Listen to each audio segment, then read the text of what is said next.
I'm not leaving unless you fire me. Those 7 words changed everything when a desperate single father took a job he couldn't afford to lose.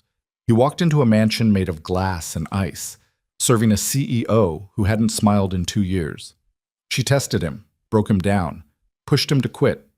But he had a 6-year-old daughter counting on him, and failure wasn't an option.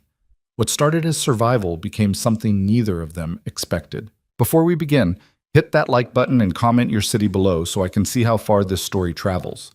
Now, let's dive in. The envelope was thin. Too thin. Ethan Cole held it between his grease-stained fingers, standing under the flickering fluorescent lights of Mike's Auto Repair, and he already knew what it said before he tore it open. The paper inside was crisp, formal, and devastating. Due to restructuring and financial constraints, we regret to inform you that your position has been terminated effective immediately. 15 words. That's all it took to pull the floor out from under his life. He read it twice, then a third time, as if the letters might rearrange themselves into something kinder. They didn't. "Hey, Ethan." Mike appeared from the back office, wiping his hands on a rag that had probably been white once. His expression said he'd been dreading this conversation for days. "Look, man, I'm sorry, I really am. You're the best mechanic I've got, but the numbers just don't—" "It's fine," Ethan interrupted quietly, folding the letter and slipping it into his jacket pocket. His voice was steady, even if his hands weren't. "I understand." He didn't understand, not really, but what good would arguing do? Mike shifted his weight, guilt written across his weathered face. "If things pick up next quarter, you'll be the first person I call. I mean that." Ethan nodded, though they both knew next quarter was a long way off, and rent was due in 11 days. "Yeah, thanks, Mike." He walked out into the Los Angeles afternoon heat, the sun beating down on cracked asphalt and forgotten strip malls. His truck, a 2004 Ford with rust eating through the wheel wells, sat alone in the corner of the lot. He climbed inside, pulled the door shut, and sat in the silence. For 30 seconds, he let himself feel it. The panic, the weight pressing down on his chest, the mental math he'd been doing for weeks that no longer added up. Rent, $1,400. Lily's school tuition, $620, 2 months overdue. Groceries, utilities, gas. His checking account balance, $287. Then he pulled his phone from his pocket and opened his photos. The first image was Lily at the park last Sunday, grinning with a missing front tooth, her dark curls wild in the wind. She'd been spinning on the tire swing, laughing so hard she could barely breathe, and she'd made him promise that they could come back next weekend. He stared at that smile until his breathing steadied. "Okay," he whispered to the empty cab. "Okay, figure it out." He had to. The apartment was quiet when he got home. That wasn't unusual. Lily was still at aftercare until 5:30, but tonight the silence felt heavier. He dropped his keys on the chipped laminate counter and stood in the narrow kitchen, scanning the space like he was seeing it for the first time. Peeling linoleum, a fridge that hummed too loud, water stains on the ceiling from the unit above, a table with one wobbly leg that he'd been meaning to fix for 6 months. This was what he'd been holding together, this tiny broken-down corner of the world where his daughter slept safely every night and believed her father could fix anything. He opened the pantry, half a box of spaghetti, a can of tomato sauce, some crackers, peanut butter, 4 days, maybe 5 if he stretched it. His phone buzzed, a text from the school's billing office. "Your account is now 60 days past due. Please contact us to discuss payment arrangements or Lily may not be able to continue attending." His jaw tightened. He typed back, "I'll have it by the end of the week." A lie. But what else could he say? Another buzz. This one from his landlord. "Rent due March 1st. No exceptions this month, Ethan." He didn't reply to that one. Instead, he sat down at the wobbly table, opened his laptop, and started searching. Craigslist. Indeed. LinkedIn. Anything. Warehouse associate. Night shift. Delivery driver. Must have clean record. Line cook. Experience required. He applied to 12 jobs in 40 minutes, each one a long shot, each one barely enough to cover the basics even if he got them. And none of them started immediately. By the time he picked Lily up from aftercare, his smile was back in place. "Daddy!" She sprinted across the parking lot and crashed into his legs, wrapping her small arms around his waist. "Hey, Bug." He scooped her up, kissed her forehead. "Good day?" "We made volcanoes with baking soda and vinegar and red food coloring, and mine exploded everywhere, and Mrs. Parker said it was the biggest one she'd ever seen." That's my girl, always going big. She chattered the whole drive home, about volcanoes, about her best friend Sophia's new backpack, about the class hamster who escaped and hid in the reading corner. Ethan listened, nodded, asked questions, and didn't let her see the knot in his stomach. At dinner, spaghetti again, she looked up at him with those wide, trusting eyes. "Daddy, can we go to the Science Museum on Saturday? Sophia went last week, and she said they have a whole room about space." He twirled spaghetti around his fork, buying time. "We'll see, Lil. I might have to work." "You always have to work." It wasn't accusatory, just factual, and somehow that made it worse. "I know," he said softly, "but that's how I make sure we have what we need. You get that, right?" She nodded, chewing thoughtfully. "You work hard so we can stay together." His chest tightened. Exactly. After she went to bed, he sat alone in the dark living room, laptop open, still searching. The glow of the screen was the only light. And then he saw it. Live-in personal assistant needed. Private residence, Beverly Hills. Immediate start. Competitive salary plus room and board. Serious inquiries only. He almost scrolled past it. Beverly Hills wasn't his world. But the words immediate start and room and board made him pause. He clicked. The listing was sparse. No photos, no name. Just a brief description. Seeking reliable, discreet individual to provide full-time assistance to private client. Duties include household management, scheduling, personal support. Must be adaptable, professional, and available 24/7. Prior caregiving experience preferred but not required. Background check mandatory. At the bottom, a single line. Compensation. $4,500 per month, plus private accommodations. Ethan read it 3 times. $4,500. That would cover everything. Rent, tuition, food, everything, and then some. But live-in, 24/7? He glanced toward Lily's bedroom door. She was asleep in there, curled up under her unicorn blanket, trusting that tomorrow would be okay, because Dad always made it okay. He clicked apply before he could talk himself out of it. But she sets. Yes, 2 days later, his phone rang from a number he didn't recognize. "Mr. Cole?" The voice was crisp, professional, female. "This is Simone Reyes calling on behalf of Ms. Victoria Langford. We received your application for the assistant position. Are you still interested?" Ethan sat up straighter. "Yes, absolutely." "Good. Ms. Langford would like to meet with you tomorrow at 2 p.m. I'll text you the address. Please be punctual." "I will. Thank you." The call ended before he could ask any questions. The next afternoon, Ethan stood outside a gate in the Hollywood Hills, staring up at a house that didn't look real. Glass and steel and sharp angles, built into the hillside like something out of a magazine. The gate slid open silently, and he drove his rattling truck up a pristine driveway that probably cost more than his entire yearly salary. A woman in a black suit met him at the door. Simone, presumably. "Mr. Cole, follow me."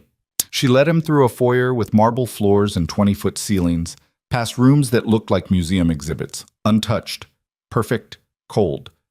They stopped in a sitting room overlooking the city. Floor-to-ceiling windows framed Los Angeles like a postcard. And then she appeared. Victoria Langford. She moved into the room with controlled precision, her wheelchair almost silent against the polished floor. She was younger than he expected, maybe late 30s, with sharp features, dark hair pulled back severely, and eyes that assessed him in 3 seconds flat. She didn't smile. "Sit," she said. Ethan sat. Victoria positioned herself across from him, hands folded in her lap. Her posture was perfect. Her gaze was unreadable. "You're not what I expected," she said. "What did you expect?" "Someone with experience? A resume that makes sense? References from similar positions?" Ethan met her eyes. "I don't have any of that."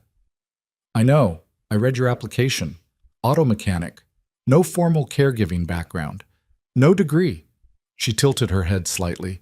So tell me, Mr. Cole, why should I hire you? He could have lied, could have dressed it up.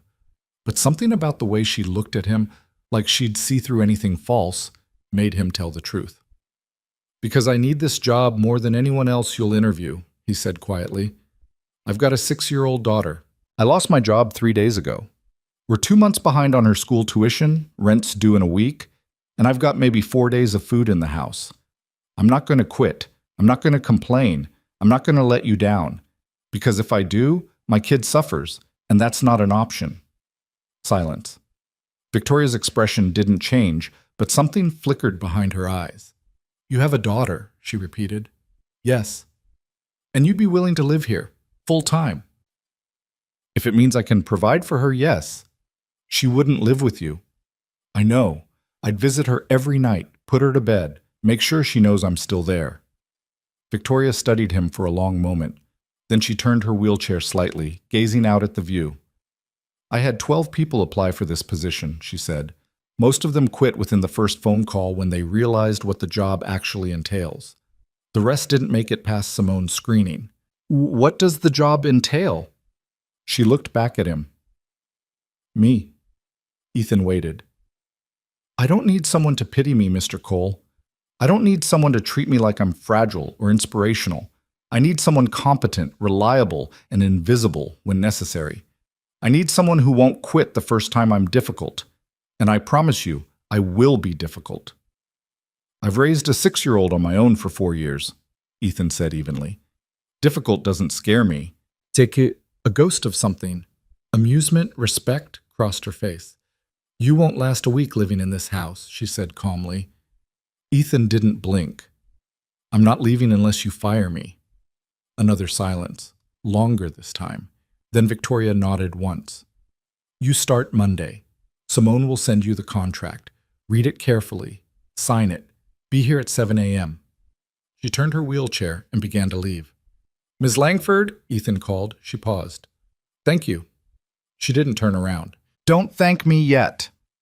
That night, Ethan sat on the edge of Lily's bed watching her sleep. Her small chest rose and fell, peaceful and trusting. He brushed a curl away from her forehead. I'm going to fix this, he whispered. I promise. Monday morning, he pulled his truck up to that glass mansion again, a duffel bag in the passenger seat containing everything he owned that mattered. Simone met him at the door. Your room is on the 2nd floor, east wing. You'll have your own bathroom. Meals are provided. Your schedule starts immediately. She handed him a tablet with a list of tasks. 6 a.m. Prepare breakfast. Black coffee, 2 scrambled eggs, wheat toast. Plated precisely. 7 a.m. Morning. Physical therapy session. Assist as needed. 8:30 a.m. Review daily schedule. Confirm all appointments. The list went on. Every hour accounted for. Every detail specified. Ethan nodded. Got it. One more thing, Simone said, her voice dropping slightly. Ms. Langford values privacy and precision. Do not ask personal questions. Do not overstep. Do your job. Nothing more. Understood. She left him in the hallway. Ethan stood there for a moment, looking at the mansion around him, the art on the walls, the silence, the cold perfection of it all. Then he got to work. The first 3 days were a test. He knew it immediately. The coffee was too weak. He remade it. Then it was too strong. He adjusted. Breakfast was plated wrong. Toast on the left, not the right. He fixed it without comment. Victoria said nothing, just watched him with those sharp, unreadable eyes, waiting for him to snap, to argue, to fail. He didn't. On the 4th day, she knocked a full glass of water off the table during lunch. It shattered across the marble floor, glass and liquid everywhere. Ethan looked up from where he was setting down her plate. Victoria met his gaze, her expression blank. Clean it up. No apology, no acknowledgement. He grabbed a towel, knelt down, and carefully picked up every shard of glass. He wiped the floor until it gleamed, then he refilled her water and set it down, slightly farther from the edge this time. Thank you, he said quietly. She blinked. For what? For testing me. Now you know I'm not going anywhere. Something shifted in her eyes. Surprise, maybe. or respect. She didn't knock anything over again. By the end of the first week, Ethan had learned the rhythms of the house. Victoria woke at 5:30. She worked out in the private gym for an hour, physical therapy exercises that left her exhausted and silent. Breakfast at 7. Business calls from 8 until noon. Lunch alone. Afternoon meetings, virtual or in person. Dinner at 7. Then she disappeared into her office until late into the night. She rarely smiled, rarely spoke beyond instructions. But Ethan noticed things. The way her hands trembled after a long therapy session. The way she gripped the armrests of her wheelchair when pain spiked. The way she stared out the windows late at night, like she was searching for something she'd lost. He didn't ask. He just learned. Where she kept her pain medication. How she liked her coffee when she was stressed versus when she was focused. The exact angle she preferred her chair position during video calls. He became invisible when she needed space, present when she didn't. And every night, no matter how late, he drove across town to Lily's apartment, where his neighbor, Mrs. Chen, watched her in exchange for help with her groceries, and tucked his daughter into bed. "Did you have a good day, Bug?" "Uh-huh. We learned about fractions. I don't like them." "Nobody does. But you'll get it." "When are you coming home for real?" His chest tightened. "Soon, I promise." He'd read her a story, kiss her forehead, and slip out before she saw the exhaustion on his face. Then he'd drive back to the mansion and fall asleep in a bedroom bigger than his entire old apartment, wondering how long he could keep this up. 3 weeks in, everything changed. It was 2 a.m. Ethan was asleep when he heard it, a sound that didn't belong, a gasp, a choked breath. He was out of bed in seconds, pulling on a shirt as he moved down the hallway. Victoria's bedroom door was cracked open. Light spilled out. He knocked softly. "Ms. Langford?" No answer, just another sharp intake of breath.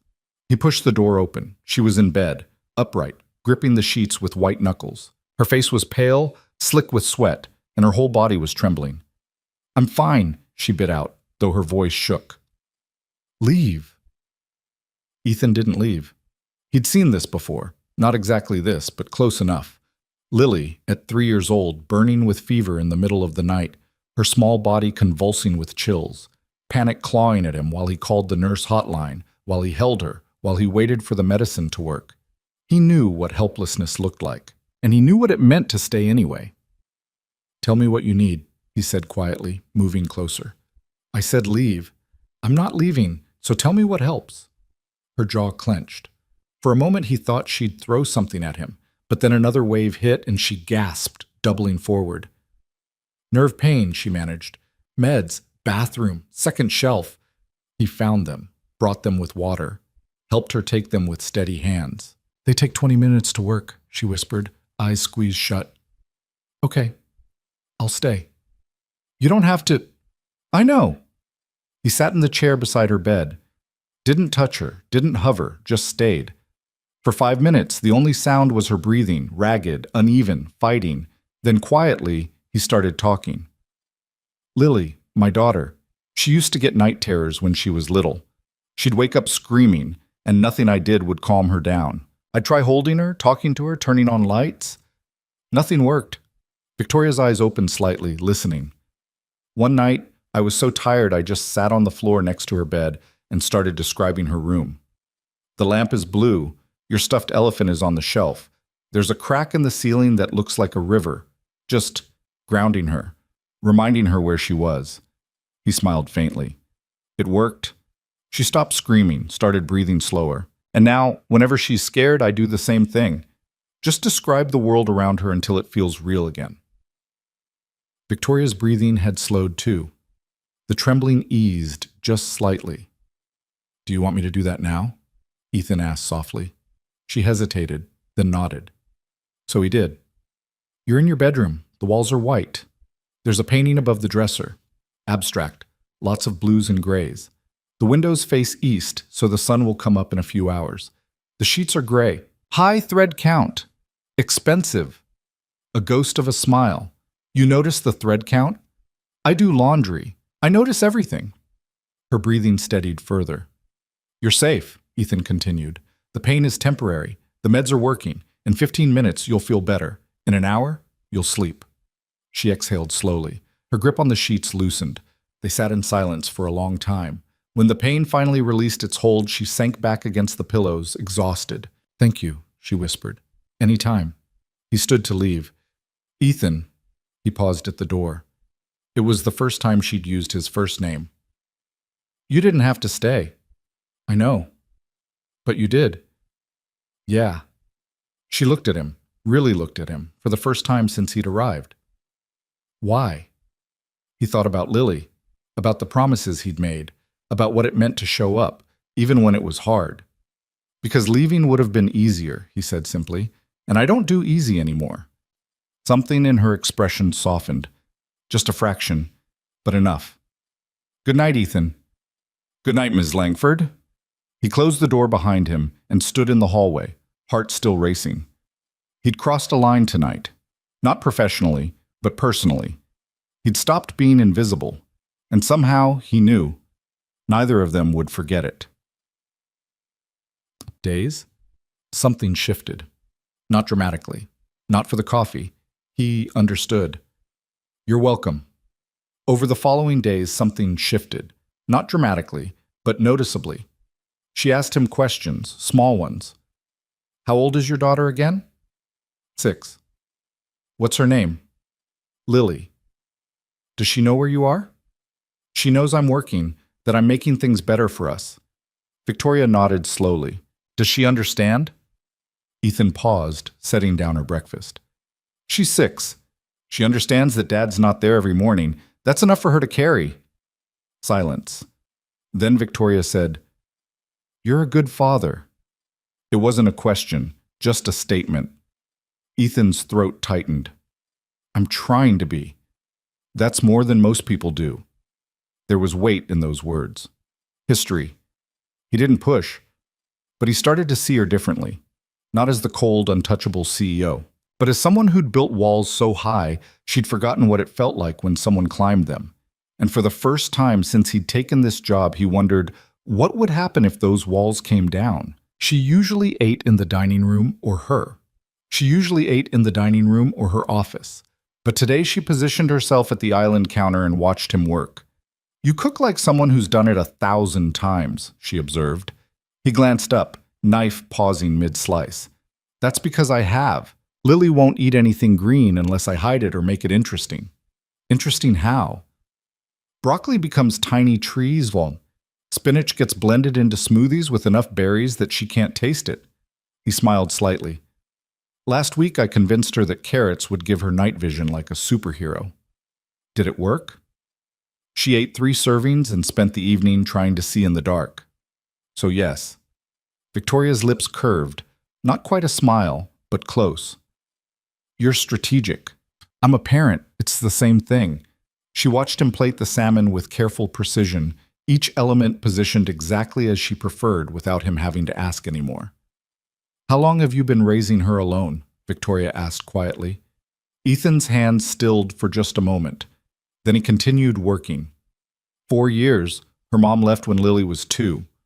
Said she wasn't ready for the responsibility. Haven't heard from her since. "I'm sorry." "Don't be. We're better off." "You don't resent her?" He looked up, meeting Victoria's gaze directly. "Every single day. But not in front of Lily. She doesn't need to carry that." Victoria studied him with those sharp, assessing eyes. "You carry it for her." "That's the job. Being a parent. Being a parent who stays." Something flickered across Victoria's face. Recognition, maybe. Or pain. She looked away, fingers tracing the edge of the counter. "My father left when I was 8, she said, voice carefully neutral. "He said my mother was too demanding, that the expectations were suffocating him.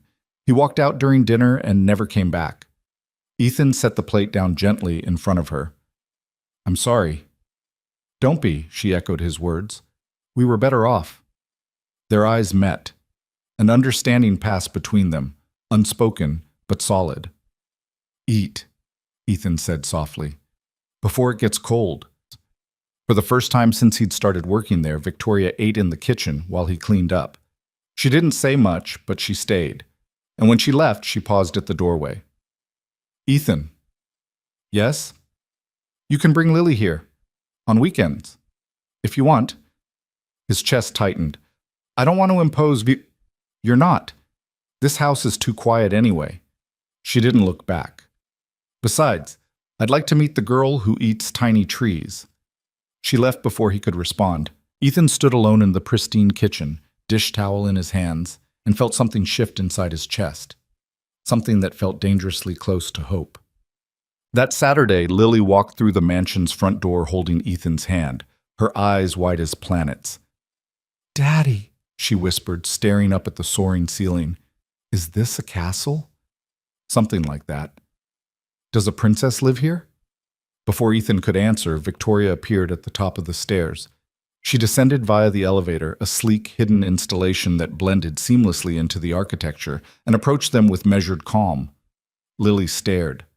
Victoria stared back. Then Lily stepped forward, tilted her head, and said with complete six-year-old honesty, "You have really pretty eyes."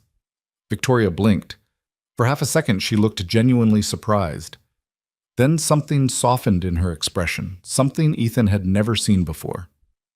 "Thank you," Victoria said. "So do you." Lily beamed. "I'm Lily. Are you Daddy's boss?" "I am." "Is he doing a good job?" "Because he's really good at fixing things and making breakfast and reading stories with different voices for all the characters." The corner of Victoria's mouth twitched. "He's doing an excellent job." "Good," Lily nodded seriously. "He works really hard." "I know he does." Ethan watched the exchange, throat tight. Two people he cared about, meeting for the first time, and somehow it felt important in a way he couldn't quite name. "Would you like to see the garden?" Victoria asked Lily. "You have a garden?" "A large one, with a fountain." Lily gasped and looked up at Ethan with pleading eyes. "Can I, Daddy? Please?" "If Ms. Langford doesn't mind—" "I don't mind." Victoria looked at Lily. "Come on, I'll show you." She led the way through the glass doors to the backyard, an expansive space with manicured lawns, stone pathways, and a fountain that sparkled in the afternoon sun. Lily ran ahead, her delighted laughter echoing off the walls. Ethan walked beside Victoria, matching her pace. "Thank you," he said quietly. "For this? She's easy to like. She has that effect on people." Victoria watched Lily spin in circles on the grass, arms outstretched like she was trying to hug the sky. "You've done well with her." "I've done my best." "It shows." They stood in companionable silence, watching Lily discover a butterfly and chase it across the lawn with pure, unfiltered joy. "I don't have much experience with children," Victoria admitted. "I never thought, well, it didn't seem like something my life had room for. And now?" She glanced at him. "Now I'm wondering if I was wrong." Before Ethan could respond, Lily came running back, breathless and grinning. "Ms. Langford, do you have any paper? I want to draw you a picture of the fountain so you can remember how pretty it is." Victoria's expression did something complicated, surprise and warmth and a vulnerability she quickly tried to hide. "I'd like that very much. Ethan can get you some from my office." An hour later, Lily sat at the kitchen table, tongue poking out in concentration as she drew with colored pencils. Victoria sat across from her, ostensibly reviewing documents on her tablet, but Ethan noticed her gaze kept drifting to Lily's work. "What are you drawing?" Victoria asked. Lily held up the paper. It was a child's interpretation of the garden: lopsided fountain, oversized flowers, a stick figure in a wheelchair with a crown on her head. "That's you," Lily explained, pointing at the crowned figure. "Because Daddy says you're very important and you help lots of people, so I made you a queen." Victoria stared at the drawing. Her throat worked. When she spoke, her voice was softer than Ethan had ever heard it. "Thank you, Lily. It's beautiful. You can keep it." "I will." And she did. Later that evening, after Ethan had taken Lily home and returned to the mansion, he found the drawing pinned to the wall in Victoria's private office, the first personal item he'd ever seen her display. Over the following weeks, a new rhythm emerged. Lily visited every Saturday. She'd do homework at the kitchen table while Ethan worked, then explore the gardens or watch movies in the theater room, or ask Victoria 1,000 questions about computers and business, and why adults drink coffee if it tastes bad. Victoria, for her part, started emerging from her office more. She'd sit with them during lunch, answer Lily's questions with surprising patience. Once, she even helped Lily with a math worksheet, explaining fractions with a clarity that made Ethan wonder if she'd missed her calling as a teacher. But beneath the surface, tension was building. Ethan noticed it in small ways, the tightness around Victoria's eyes during therapy sessions, the way she gripped her wheelchair when she thought no one was watching, the increasing frequency of those middle-of-the-night episodes when pain dragged her from sleep. He was there for each one, never mentioned it the next day. Just stayed until the medication worked, until her breathing steadied, until she could rest again. One night, after a particularly brutal episode, Victoria looked at him with exhausted eyes and asked, "Why do you do this?" "Do what?" "Stay. When I'm like this, you could just leave the medication and go." Ethan sat back in the chair beside her bed. "Is that what you want?" "No?" The admission came quietly. "But I don't understand why you stay." He thought about how to answer, about all the true things he could say. Finally, he settled on the simplest one. Because no one should be alone when they're hurting. Her eyes shimmered. She looked away quickly, but not before he saw. "My mother used to say pain builds character," she said, voice brittle. "That pushing through it makes you stronger." Your mother was wrong. Victoria's gaze snapped back to him, startled. "Pain doesn't build character," Ethan continued. "How you treat yourself during it does. And letting someone help you isn't weakness. It's trust." Silence stretched between them. "I'm not good at trust," Victoria whispered. "I know. Everyone leaves eventually. I'm still here. For now. For as long as you need me." She studied his face like she was searching for the lie, the catch, the inevitable disappointment. But Ethan held her gaze, steady and sure. "I had a partner once," Victoria said suddenly. "Before the accident. We'd been together 3 years. He proposed the week before it happened." Ethan waited, sensing there was more. "After the surgery, after the doctors said the paralysis was permanent, he visited me in the hospital exactly twice. The second time, he left the ring on my bedside table. Didn't even have the courage to say it to my face." Her laugh was hollow. "I woke up from a nap and it was just there, on a note that said, 'I'm sorry, I can't do this.'" Ethan's jaw tightened. He was a coward. He was honest. "He was a coward," Ethan repeated firmly. "And you deserved better." "Did I?" Victoria's voice cracked slightly. "Maybe he was right. Maybe I'm too much work, too broken, too—" "Stop." Ethan leaned forward, his voice low and intense. "You're not broken. You're dealing with something incredibly difficult, and you're doing it with more strength than most people could manage. That doesn't make you too much. It makes you human." Tears spilled over. Victoria wiped them away angrily, but they kept coming. "I hate this," she choked out. "I hate feeling weak. I hate needing help. I know." Ethan reached out slowly, giving her time to pull away. When she didn't, he took her hand. "But you're allowed to hate it. You're allowed to be angry. And you're allowed to let someone stay anyway." Her fingers tightened around his. They sat like that until the pain medication pulled her under, until her breathing evened out, and sleep finally claimed her. Ethan stayed another 20 minutes, just to be sure. When he finally returned to his room, dawn was breaking over Los Angeles. He sat on the edge of his bed and realized with startling clarity that somewhere along the way, this had stopped being just a job. He cared about her, not as an employer, as a person. And that was dangerous territory. Just, the shift didn't go unnoticed. Simone cornered him in the hallway one afternoon, her expression unreadable. "You're getting close to her," she said. Not a question, an observation. Ethan kept his voice neutral. "I'm doing my job. Your job is to assist her, not to become emotionally involved." "I'm not— Yes, you are." Simone's gaze was sharp. "I've worked for Miss Langford for 6 years. I've seen a dozen assistants come and go. None of them lasted more than 3 months because they couldn't handle her standards or her walls. You've lasted 2 months and she's letting you pass both." Ethan didn't know what to say to that. Be careful, Simone continued, her voice softer now. She's been hurt before, badly. If you're not serious about this, about her, it would be kinder to keep your distance now before she gets more attached. I'm not going anywhere. You say that now, but when this becomes complicated, and it will, are you still going to mean it? The question hung in the air.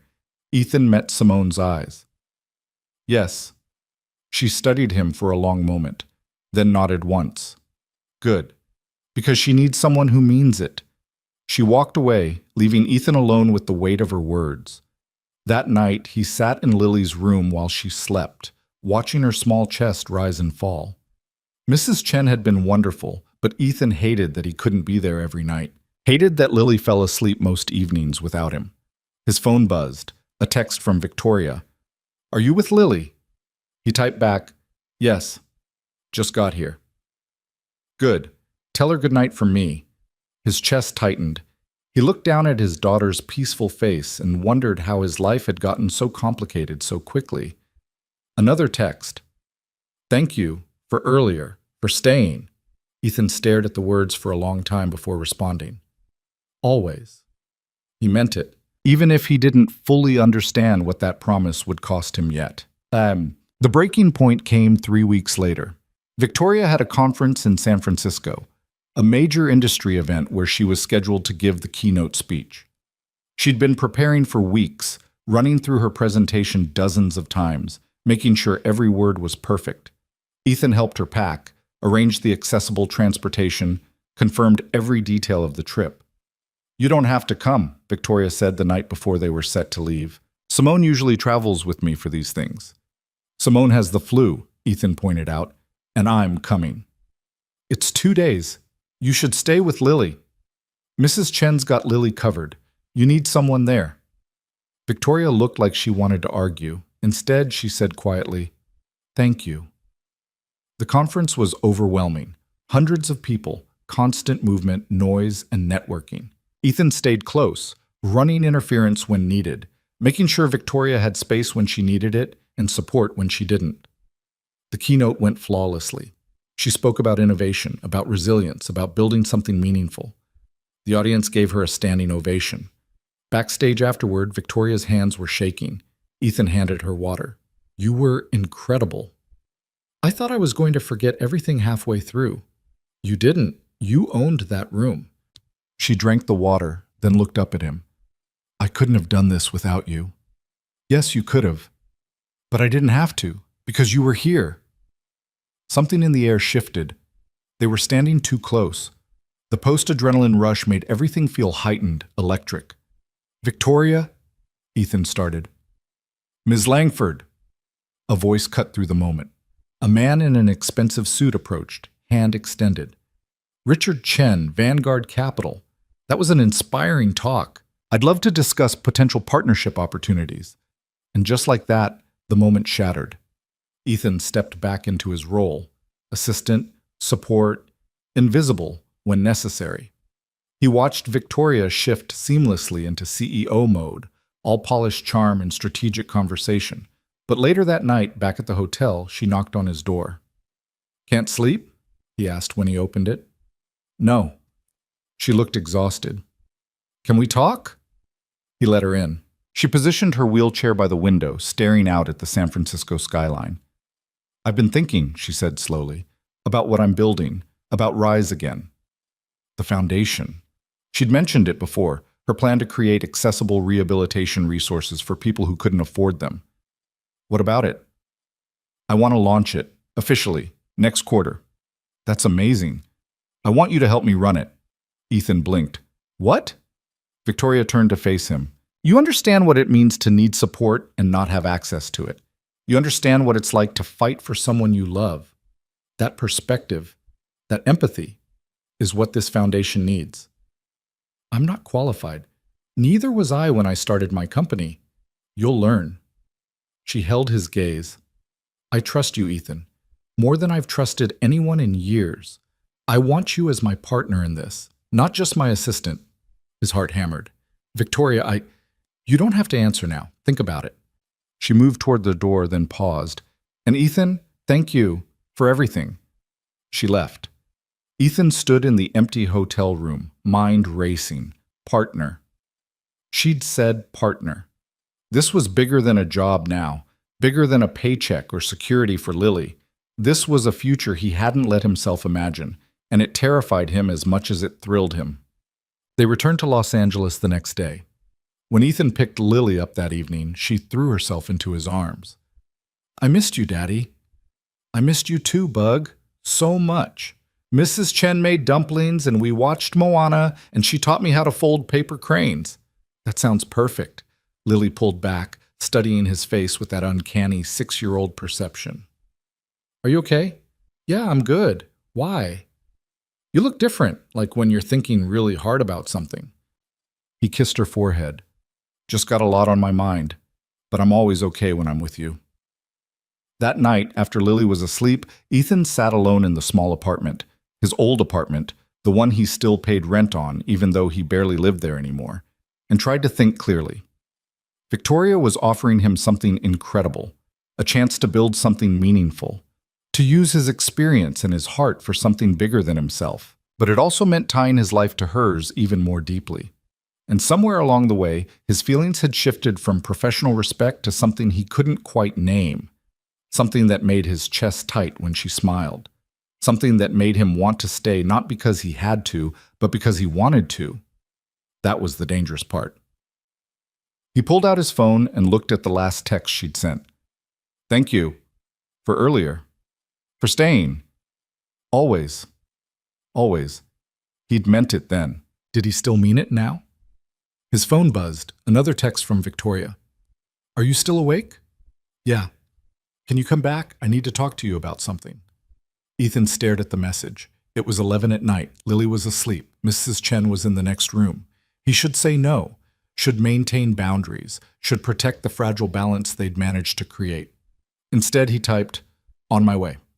20 minutes later, he walked into the mansion. Victoria was waiting in the sitting room, backlit by the city lights. What's wrong? He asked immediately. Nothing's wrong. She hesitated, which was unlike her. I've been thinking about what I said. About the foundation, about wanting you as a partner. Victoria smiled.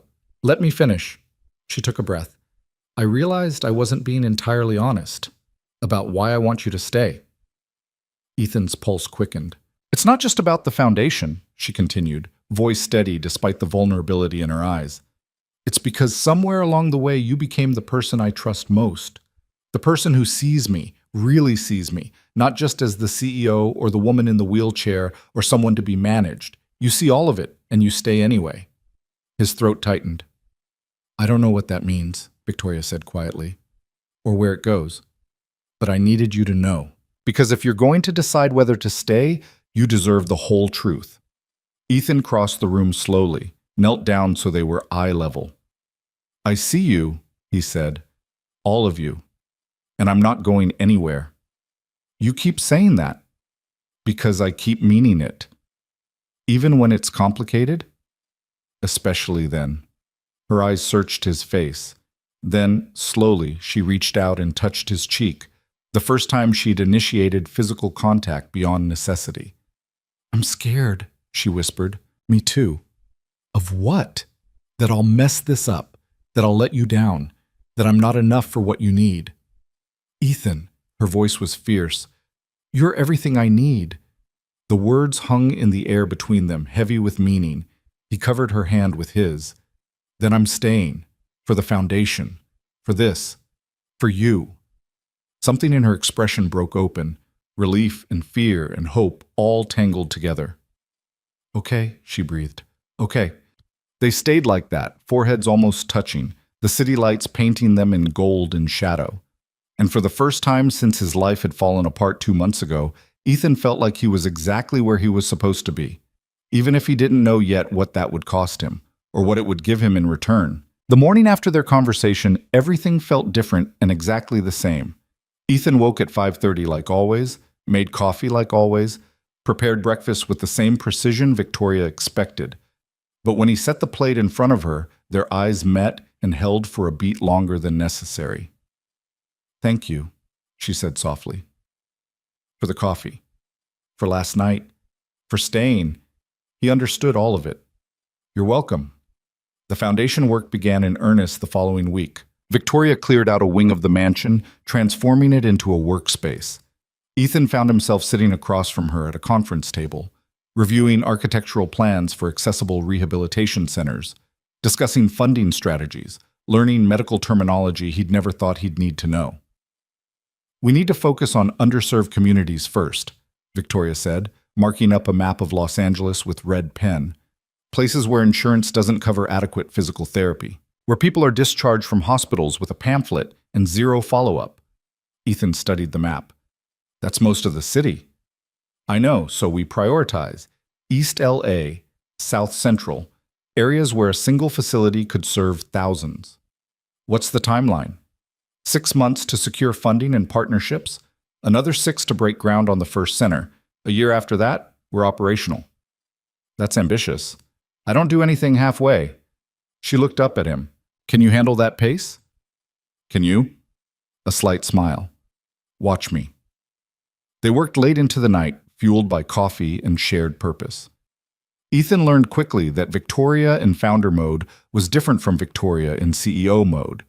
More passionate, more willing to take risks, more alive. Around midnight, she rolled back from the table, rubbing her eyes. We should stop, Ethan said. You've been at this for 14 hours. I'm fine. You're exhausted. She winced, hand going to her lower back. Ethan was beside her in seconds. Pain? Just stiff. It's nothing. It's not nothing. He moved behind her wheelchair. Can I? She hesitated, then nodded. He placed his hands carefully on her shoulders, applying gentle pressure. She tensed at first, then gradually relaxed as he worked the knots from her muscles with steady, practiced movements. Where did you learn this? She asked quietly. YouTube, mostly. After Lily was born, her mom had terrible back pain from carrying her. I learned massage therapy basics to help. He paused. Turns out the skills transferred. I'm not complaining. They fell into comfortable silence. The city glittered beyond the windows, 1,000 lights in the darkness. Ethan, Victoria said after a while, can I ask you something personal? Always. Do you ever regret it, raising Lily alone, giving up whatever life you might have had if things were different? His hands stilled momentarily, then continued their work. Never. Not for a second. Not even when it's hard. Especially not then. The hard parts are what matter. They're where you prove what you're made of. He moved to a different muscle group. Do you regret building your company? All the sacrifices you made for it? No, but sometimes I wonder what I sacrificed without realizing it. Like what? Relationships, friendships, the chance to be something other than driven and successful. Her voice dropped. The chance to be soft. You're soft, Ethan said quietly. You just don't let most people see it. I let you see it. I know. The weight of that admission hung between them. Why? Victoria asked. Why do I feel safe with you? Ethan came around to face her, kneeling so they were level. Because I'm not here for what you can give me. I'm here because of who you are. The brilliant, complicated, difficult, incredible person who builds rehabilitation centers and helps 6-year-olds with math homework and fights through pain in the middle of the night. That's who I see. That's who I stay for. Her eyes shimmered. I've never had that before. You have it now. She reached out, cupping his face with one hand. Her touch was gentle, questioning. Ethan's heart hammered. They were crossing a line here, stepping into territory that couldn't be uncrossed. Is this okay? Victoria whispered. Yes. Are you sure? Because if we do this, everything changes. I know. And you're okay with that? He covered her hand with his. I'm terrified of it, but I'm more terrified of pretending I don't feel this. Feel what? Everything. His voice was raw. Everything about you. Victoria's breath caught. Then, slowly, she leaned forward. The kiss was soft at first, tentative, testing boundaries that had held them separate for months. Then it deepened, and suddenly there was nothing tentative about it. When they finally pulled apart, both breathless, Victoria's eyes were wide with something between wonder and fear. Oh, she breathed. Yeah, Ethan agreed. Oh. They stared at each other for a long moment. "What do we do now?" Victoria asked. "I have no idea." A startled laugh escaped her. "That's not reassuring." "I know, but it's honest." He stood, then crouched beside her again. "We figure it out, together, one day at a time." "What about Lily?" "What about her?" "She's your priority, as she should be. I won't come between that." Ethan's chest tightened. "You're not coming between anything. You're becoming part of it. If that's what you want. I don't know how to be part of someone's life like that. I don't know how to—" She stopped, struggling with the words. How to what? How to be someone's person. How to let myself need someone. How to be needed without it feeling like pressure. "Then we learn," Ethan said simply. "Together." Victoria studied his face like she was memorizing it. Then she nodded. "Okay, together." They sat in the quiet workspace for another hour, not working, just talking, about fears and hopes and all the messy, complicated things that came with letting someone in. When Ethan finally left to check on Lily, it was nearly 3 a.m. He drove through empty streets, mind racing, heart full of something he hadn't felt in years. Possibility. At the apartment, Mrs. Chen was asleep on the couch. Lily was curled up in her bed, clutching her stuffed elephant. Ethan stood in the doorway, watching her sleep, and felt the weight of his 2 worlds pressing against each other. His daughter, his responsibility, the life he'd built from nothing, and Victoria, the foundation. This new future, taking shape. How did he balance both? How did he give Lily everything she needed while also building something meaningful with Victoria? His phone buzzed. A text. "Victoria. Thank you for tonight, for all of it. Sleep well." He typed back. "You too." Then added, "No regrets?" Her response came immediately. "Not a single one."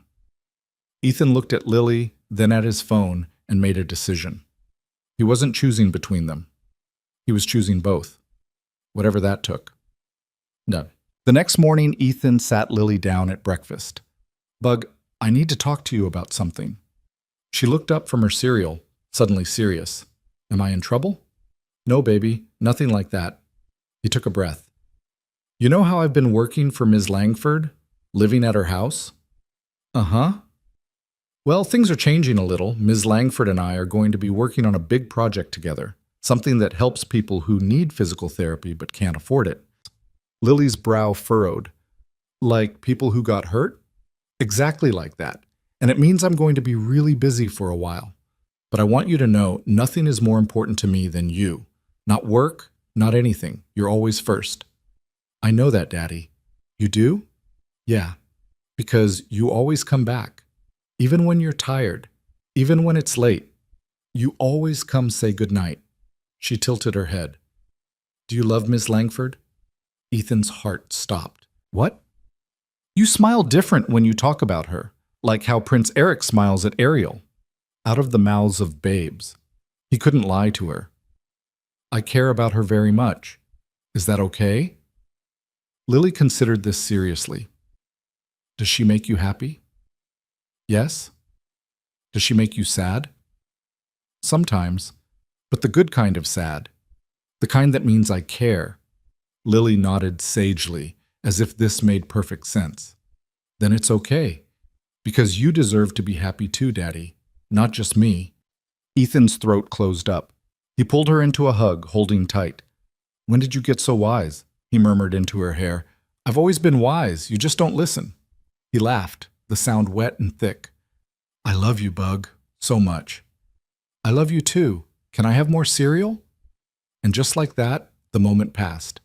But something had shifted. Lily had given him permission he hadn't known he needed, to want more, to build more, to be more than just her father, to be a whole person. The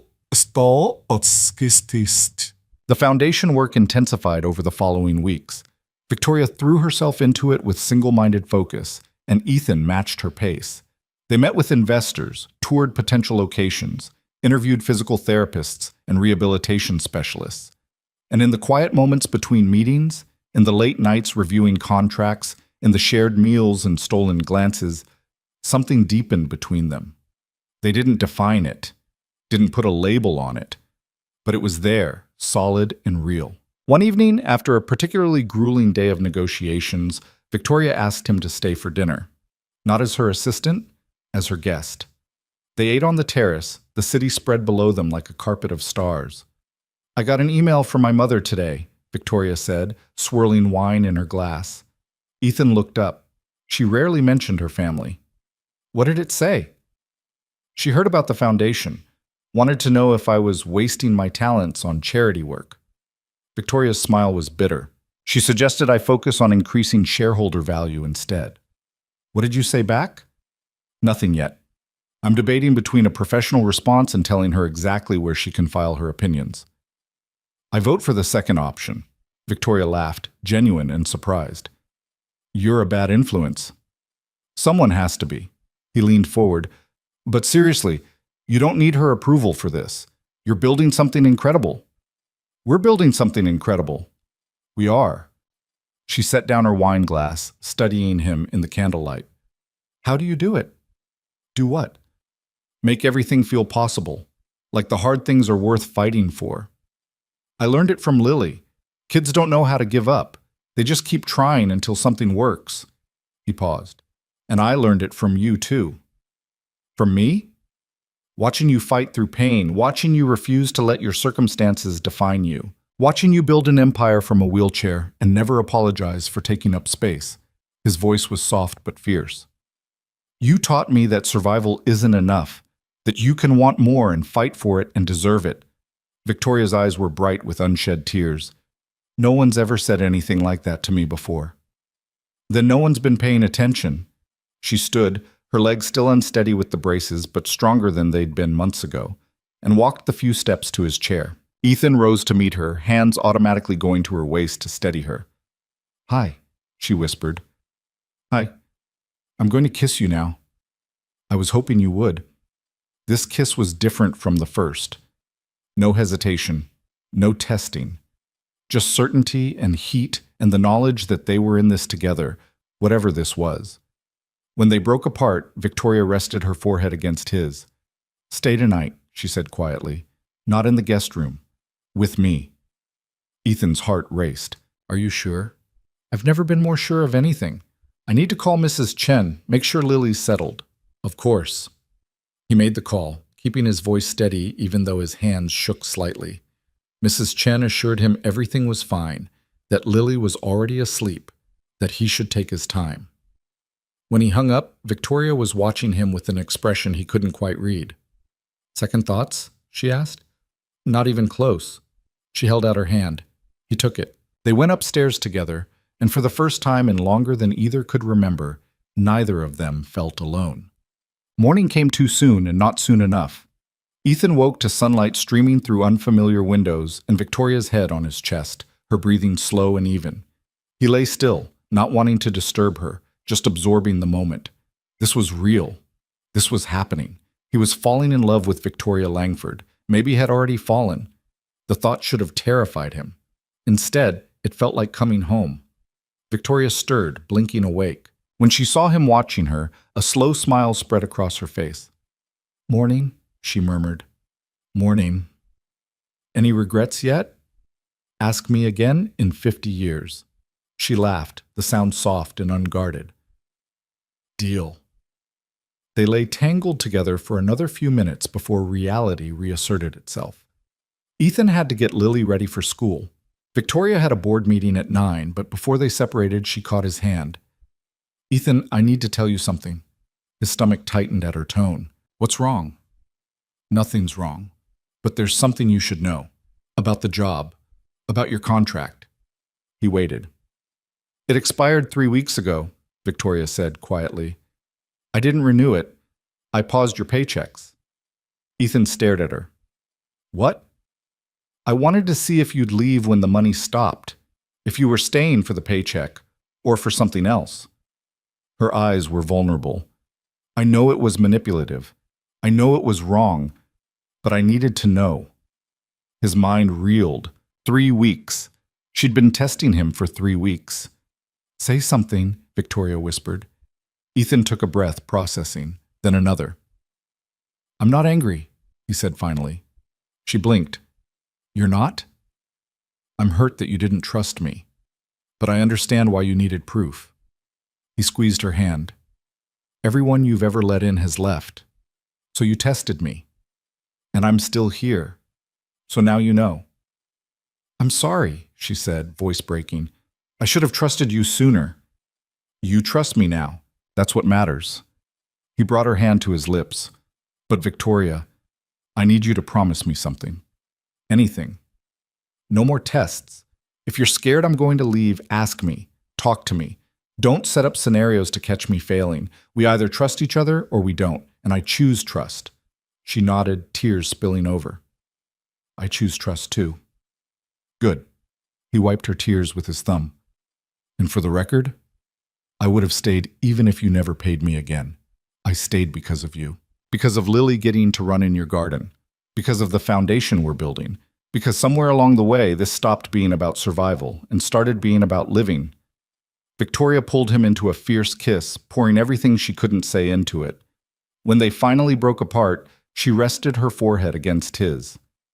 I'll reactivate your contract today. Back pay for the last 3 weeks plus a raise, partner salary for the foundation work. You don't have to.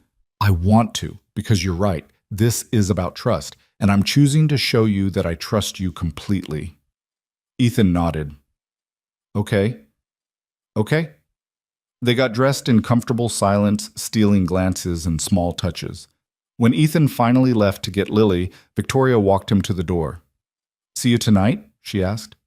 Wouldn't miss it. One more kiss, soft and promising, and then he was gone. Well, that afternoon, Ethan picked up Lily from school and took her to the park. She swung high on the swings, fearless and laughing, while he pushed her higher and higher. Daddy, look, I'm flying. I see you, Bug. Do you think Ms. Langford would like to come to the park sometime? Ethan's hands stilled on the swing. You want her to come with us? Yeah, she's nice, and I think she'd like the swings. Her wheelchair. There's that special swing over there, the one with the big seat. She could use that one. Ethan looked where Lily pointed. Sure enough, there was an accessible swing designed for wheelchairs. His daughter. Always seeing solutions where he saw obstacles. That's a really good idea, Lil. So can we invite her? Yeah, we can invite her. Lily beamed. Good. Because I think she's lonely sometimes, like she needs more people to love her. Out of the mouths of babes, indeed. That night, Ethan mentioned Lily's invitation to Victoria. He expected her to politely decline, to say it was too public, too complicated. Instead, she said, I'd love to. So the following Saturday, the three of them went to the park together. Victoria in her wheelchair, Lily running ahead, Ethan walking beside them both. People stared. They always did. But Victoria held her head high, and Lily held Victoria's hand, and Ethan felt something settle in his chest. This was his family now, not traditional, not what he'd expected, but real and worth fighting for. At the accessible swing, Ethan helped Victoria transfer. She was nervous at first, but Lily's encouragement was infectious. It's fun, I promise. You'll love it. And when Ethan pushed her gently, when Victoria felt the movement in the air and Lily's delighted laughter beside her, she threw her head back and laughed too. Free, joyful, whole. Ethan stood back and watched the two most important people in his life swinging side by side and felt tears prick his eyes. This was what he'd been fighting for all along, not just survival, not just stability, but this feeling, this wholeness, this family. Later, walking back to the car, Lily between them holding both their hands, Victoria looked over at Ethan. Thank you, she said softly. For what? For this. For seeing me as someone who could have this. Always, he promised. And he meant it, even when he didn't know yet that their biggest test was still coming. That trust would be challenged in ways neither of them expected, that staying would require more than either of them had given before. But in that moment, walking through the park with his daughter and the woman he loved, Ethan Cole felt something he hadn't felt in years. Hope. And for now, that was enough. Hope lasted exactly 3 weeks. Then reality came crashing down in the form of a phone call at 2 p.m. Ethan was in the foundation office reviewing contractor bids when his phone rang. Unknown number. He almost didn't answer, but something made him pick up. Mr. Cole? A woman's voice, professional and cool. This is Jennifer Martinez from Bright Horizons Academy. I'm calling about Lily. His stomach dropped. Is she okay? Is she hurt? She's fine physically, but we need you to come pick her up. There's been an incident. What kind of incident? I'd prefer to discuss it in person. How soon can you be here? Ethan was already grabbing his keys. 15 minutes? He found Victoria in the main house on a conference call. She took one look at his face and immediately muted her line. What's wrong? Lily's school called. Something happened. I have to go. Do you need me to come? No, He stopped, the automatic deflection, the habit of handling everything alone. Actually, yes, if you can. Victoria ended her call without hesitation. Let's go. They made it to the school in 12 minutes. Ethan's hands were white-knuckled on the steering wheel the entire drive, mind racing through worst-case scenarios. The principal's office was familiar territory. He'd been here for enrollment, for parent-teacher conferences, for the occasional forgotten lunchbox. But walking in now, with the principal's serious expression and Lily sitting small and quiet in a chair, felt entirely different. Mr. Cole, Miss Langford, Principal Martinez gestured to the seats across from her desk. Thank you for coming so quickly. Ethan immediately went to Lily, kneeling beside her chair. Hey, Bug, you okay? She nodded, but didn't meet his eyes. Her hands were folded tight in her lap. What happened? Ethan asked, looking up at the principal. Martinez folded her hands on the desk. Lily got into an altercation with another student during lunch. She pushed him, and he fell and scraped his knee. We have a zero-tolerance policy for physical aggression. Lily pushed someone? Ethan couldn't keep the disbelief from his voice. His daughter, who cried when she accidentally stepped on a bug, who apologized to furniture when she bumped into it. The other child is fine, Martinez continued. But this is serious, Mr. Cole. We need to discuss appropriate consequences. Can I talk to her first? Find out what actually happened? Martinez hesitated, then nodded. Of course. Take a few minutes. Victoria wheeled back slightly, giving them space but staying present. Ethan turned to Lily, tilting her chin up gently so she had to look at him. Talk to me, Bug. What happened? Lily's eyes filled with tears. I didn't mean to push him hard. I just wanted him to stop. Stop what? He was being mean about you. Ethan's chest tightened. What did he say? He said, her voice broke. He said you were poor, and that's why I don't have a mom, and that's why you have to work for rich people because we're not good enough to have our own house. The words hit like a physical blow. And I told him to be quiet, Lily continued, tears streaming now. But he kept saying it, that we're nobodies, that you're just a servant. So I pushed him and told him my daddy is the best person in the whole world, and he doesn't know anything. Ethan pulled her into his arms, holding tight while she sobbed against his shoulder.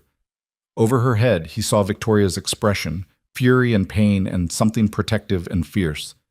You did the right thing standing up for yourself, Ethan murmured into Lily's hair. But we use words, not hands. Even when someone's being cruel. You know that, right? I know, she hiccuped. I'm sorry, Daddy. I'm sorry I got in trouble. I'm not mad at you, Bug. I'm proud of you for defending us. But we have to find better ways, okay? She nodded against his chest. Ethan looked at Principal Martinez. What's the consequence? 3-day suspension, and Lily will need to apologize to the other student. She'll apologize, Ethan said firmly. But I want to know what's being done about the bullying, because what that kid said was unacceptable. Martinez shifted uncomfortably. Children sometimes say thoughtless things. That wasn't thoughtless. That was cruel. Victoria's voice cut through the room, sharp and commanding. And if your school's policy is to punish the victim of bullying for defending herself while doing nothing about the bully, then we have a serious problem. Martinez blinked, clearly not used to being challenged. Ms. Langford, I assure you we take all incidents seriously. Do you? Because from where I'm sitting, you called Lily's father in here to discipline her for responding to sustained harassment. Where's the other child's parents? What consequences are they facing? The circumstances are different. The circumstances are that a child was being verbally abused and she defended herself. Imperfectly, Yes, but the root cause isn't being addressed. Ethan watched Victoria advocate for his daughter with the same fierce intelligence she brought to boardrooms, and something in his chest expanded almost painfully. Martinez cleared her throat. I'll speak with the other student and his parents, and we'll review our anti-bullying protocols. See that you do, Victoria said coolly. And the suspension? Policy requires, then we'll take the 3 days. But I want documentation of what steps the school is taking to ensure this doesn't happen again. In writing, by tomorrow. Martinez nodded stiffly. Of course. Outside the school, Lily walked between them quietly, hand in Ethan's. When they reached the car, she looked up at Victoria. Thank you for being mad for me. Victoria's expression softened immediately. Always, sweetheart. What that boy said was wrong, and you deserved someone to say so. Are you mad at me for pushing him? No, but your dad's right. Next time, you get a teacher first. Deal? Deal. In the car, Lily fell asleep almost immediately, exhausted from crying. Ethan drove in silence, processing everything. You were incredible in there, he said finally. Victoria shook her head. I was furious. Still am. That school failed her. Most people would have stayed quiet, let the principal handle it. I'm not most people. And Lily's... She paused. She matters to me. I know. I saw. They drove for another few minutes before Victoria said quietly, the things that boy said, about you being a servant, about not being good enough. Kids are cruel. Adults are worse. They teach kids to think that way. She turned to look at him. Do you ever feel that way? Working for me? No, Ethan said immediately. Then, more honestly, maybe at first, when this was just a job, but not anymore. Now we're partners. Some people won't see it that way. They'll see a CEO and her assistant. They'll make assumptions. Let them. I know what we are. Do you? Victoria's voice was small. Because sometimes I'm not sure I do. I know what I feel, but I don't know how to name it. Ethan pulled over into a parking lot, put the car in park, and turned to face her fully. I love you, he said simply. I'm in love with you. That's what this is. Victoria's breath caught. Ethan, you don't have to say it back. I'm not asking you to. I just need you to know. So there's no confusion, no assumptions. I love you, all of you. The brilliant CEO, and the scared woman, and the person who defended my daughter like she was your own. I love all of it. Tears spilled down Victoria's cheeks. I don't know if I know how to love someone properly.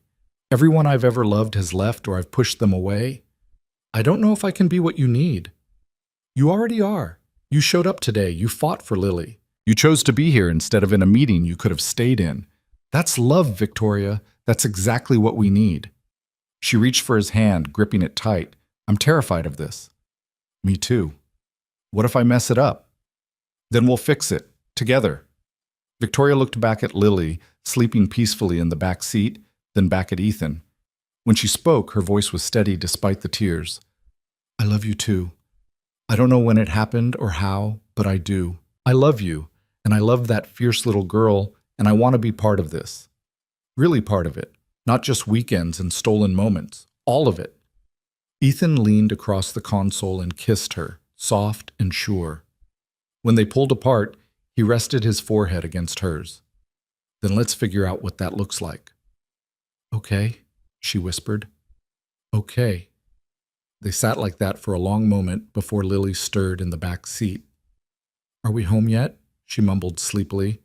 Ethan looked at Victoria. Home. The question was more complicated than it used to be. Almost, Bug, he said. Almost. Bokjom. The 3-day suspension became a turning point. Ethan took the time off from foundation work to stay with Lily. Victoria joined them when she could, rearranging her schedule in ways she never had before. They spent a day at the beach, building sand castles and collecting shells. Lily buried Ethan's feet in sand while Victoria supervised, laughing when he pretended he was stuck forever. Help! I'm trapped. What will I do? You have to give us ice cream, Lily declared. Then we'll dig you out. That's extortion. I don't know that word, but okay. Victoria laughed so hard she had tears in her eyes. Ethan, half buried in sand with his daughter dancing around him and the woman he loved beside him, thought this might be what happiness actually felt like. That night, after Lily went to bed at the mansion, she'd been staying there during the suspension, Victoria and Ethan sat on the terrace under the stars. "I've been thinking," Victoria said slowly, "about what comes next. For us." Ethan's heart rate picked up. "What do you mean?" "Lily can't keep splitting time between your old apartment and here. It's not fair to her. And Mrs. Chen, wonderful as she is, shouldn't have to be her primary caregiver when you're right here." "I know. I've been trying to figure out the logistics. Move in. Officially, both of you." Ethan stared at her. "Victoria, I know it's fast, I know it's complicated, but we're already doing this. We're already a family in all the ways that matter, so why are we pretending otherwise? Because moving in together is huge, especially with a kid involved. If things don't work out, they will." "You can't know that." "No," Victoria agreed, "but I can choose to believe it. I can choose to fight for it, can't you?" Ethan thought about Lily, about stability, about the life he'd been trying to build for her. Then he thought about the past 3 days, the ease of it, the rightness of waking up in the same house, having breakfast together, being a unit. "What about school?" he asked. "Lily's enrolled in her current district. We'll transfer her. There's an excellent school 10 minutes from here, better resources, smaller class sizes, actual anti-bullying protocols. That's a lot of change for her. So we do it carefully. We talk to her, make sure she's comfortable, give her control where we can." Victoria reached for his hand. "But Ethan, she already thinks of this as home. She told me yesterday that her room here is her favorite room in the whole world." "She said that?" "While showing me her collection of rocks from the garden. She's got them organized by color and size. It was very serious business." Ethan laughed despite himself. "She does love those rocks. So what do you say? Make it official. Build this life together." He looked at Victoria, brilliant, complicated, brave Victoria, who was offering him everything he'd been too afraid to ask for. "Yes," he said. "Yes, let's do it." Her smile was radiant. "Yeah?" "Yeah, but we tell Lily together. Make sure she knows this is her choice too." Agreed. They told her the next morning over pancakes. Lily listened seriously as they explained how they loved each other, how they wanted to be a family, how she would have her own room and could bring all her things and decorate however she wanted. "What about Mrs. Chen?" Lily asked. "Will she be sad?" "We'll still visit her," Ethan promised. "She's our friend. We don't stop being friends with people just because we move." "And what about my school? Sophia's there." "We can arrange play dates with Sophia whenever you want," Victoria said gently. "But there's a new school nearby that I think you might like. They have a science lab and a garden and a really good art program." Lily considered this. "Can I think about it?" "Of course." She thought for exactly 30 seconds. Then she looked up at them with those wide, serious eyes. "Okay, but I want to paint my room purple, and I want a desk for homework. And can we get a dog?" Ethan and Victoria exchanged glances. "Purple room and desk, yes," Ethan said. "Dog, we'll discuss." "That means no." "That means maybe eventually." "Fine." Lily took another bite of pancake. "When do we move?" Just like that, simple as breathing. Victoria reached under the table and squeezed Ethan's hand. They were really doing this. The move happened over 2 weeks. Ethan packed up the small apartment, 4 years of his life and Lily's fitting into a dozen boxes. It should have felt sad, but instead it felt like shedding skin that no longer fit. Victoria hired movers, but Ethan insisted on packing Lily's room himself. Every toy, every drawing, every rock from every park they'd ever visited. These were pieces of his daughter's history, and they deserved care. On the last day, standing in the empty apartment, Ethan took one final look around. This was where he'd held Lily when she cried for her mother, where he'd taught her to tie her shoes and read her first words, where he'd survived job loss and poverty and fear. "Thank you," he whispered to the empty rooms, "for keeping us safe." Then he locked the door and drove toward his future. At the mansion, Lily's new room was ready. Victoria had worked with an interior designer to create something special. Purple walls like Lily wanted, but also glow-in-the-dark stars on the ceiling, built-in bookshelves, a window seat overlooking the garden, and a desk positioned perfectly for homework and art projects. Lily walked in and gasped. "It's like a princess room." "Your room," Victoria corrected gently, "decorated exactly how you wanted." Lily threw her arms around Victoria's waist. "Thank you, thank you, thank you." Victoria's arms came around her automatically, and over Lily's head her eyes met Ethan's. The vulnerability there, the wonder at being trusted with this child's happiness, made his chest ache. That night, Ethan tucked Lily into her new bed. She clutched her stuffed elephant, looking small in the bigger space. "Daddy, is this really our home now?" "Really and truly. Forever? For as long as we want it to be." She was quiet for a moment, then, "I like it here. It feels safe." "Good. That's exactly how it should feel." "And Daddy, I like having Victoria. She makes you smile more." "She makes me happy." "Good. You deserve to be happy." She yawned hugely. "Love you, Daddy." "Love you too, Bug. Sleep tight." He kissed her forehead and stood to leave, but her voice stopped him at the door. "Daddy, will Victoria tuck me in sometimes too, if you're busy?" Ethan's throat tightened. "Would you like that?" "Yeah, I think I would." "Then I'll ask her." "But Bug? You can ask her yourself too. She'd like that." Lily smiled sleepily. "Okay. Good night, Daddy." "Good night, sweetheart." He found Victoria in their room, not just hers anymore, standing by the window. "She settled?" Victoria asked. "She's good. But she asked me something. She wants to know if you'd tuck her in sometimes when I can't." Victoria turned, eyes wide. "She wants that?" "She does. I've never... What if I do it wrong?" Ethan crossed the room and pulled her into his arms. "There's no wrong way to love a child who wants to be loved. Just be yourself. That's all she needs." Victoria buried her face in his shoulder. "This is terrifying." "I know. And wonderful." "I know that too." They stood like that for a long time, holding each other in the quiet house, their daughter sleeping down the hall. This was real now. This was their life. And despite all the fear, all the uncertainty, all the ways this could go wrong, Ethan had never been more sure of anything. They were exactly where they were supposed to be. 2 months into their new normal, the foundation broke ground on its first rehabilitation center. The ceremony was small but meaningful. Local officials, a few reporters, the construction crew, and the three of them standing together as Victoria drove the first ceremonial shovel into the earth. Lily cheered from Ethan's shoulders, waving a sign she'd made that read, "Rise Again," in rainbow letters. A photographer caught the moment.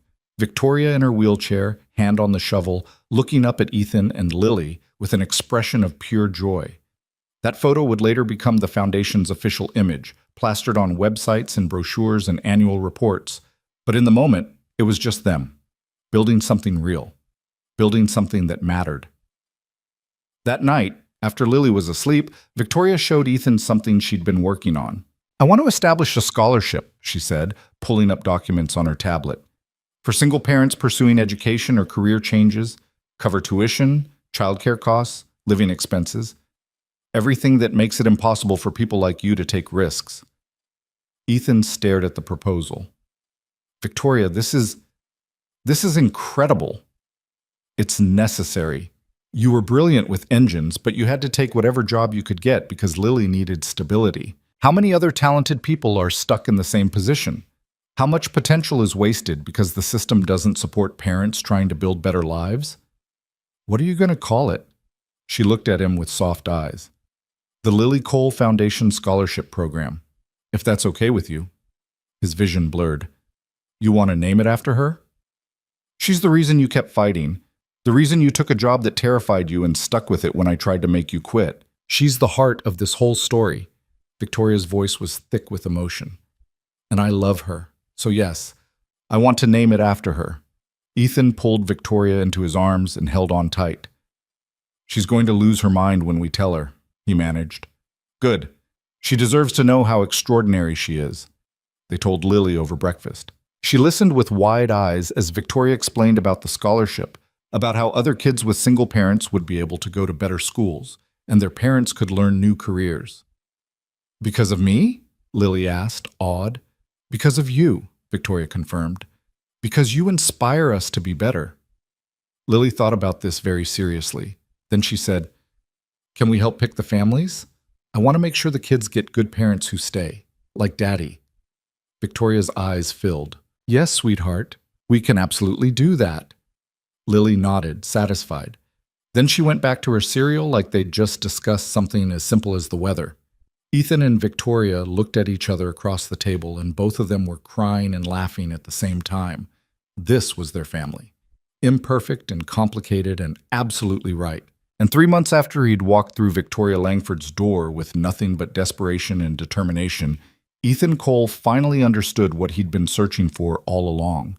Not just security, not just survival, but a place where he and his daughter belonged completely, where they were chosen, where they were home. The call came on a Tuesday morning in late spring, 6 months after they'd become a family. Ethan was making breakfast when his phone rang. Dr. Chen, Victoria's physical therapist.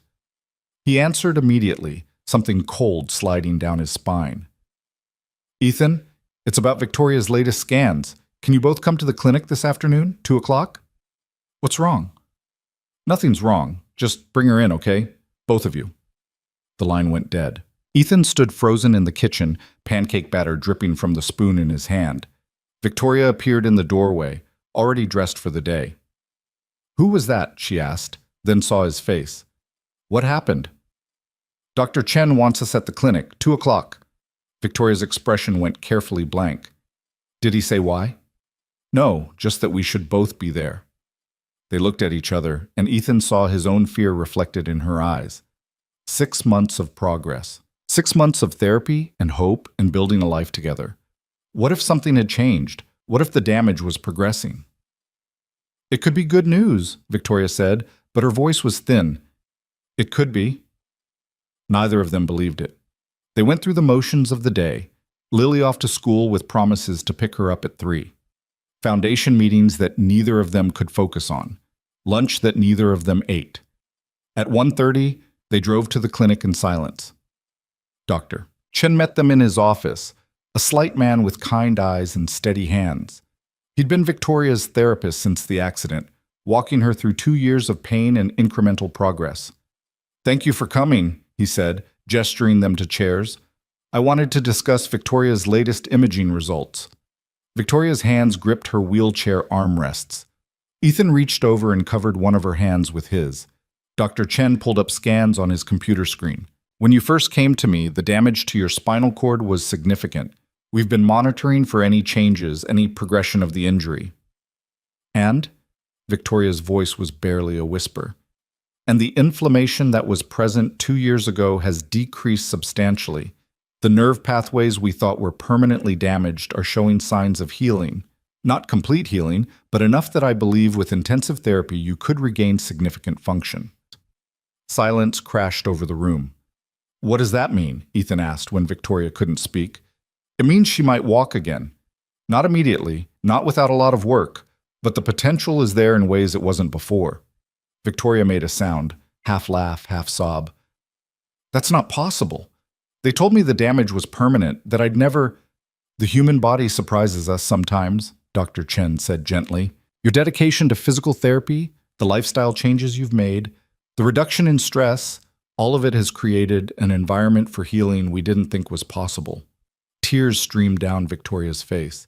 Ethan's weren't far behind. What's the next step? He managed. Intensive therapy. 3 hours a day, 5 days a week. It'll be grueling, painful, and there are no guarantees. But if you're willing to fight for it, Victoria, I think we have a real chance here. Victoria looked at Ethan, eyes swimming. I don't know if I can do this again. What if I try and it doesn't work? What if I get my hopes up and try it? Then we'll deal with it, Ethan said firmly. Together. But what if it does work? What if you try and it changes everything?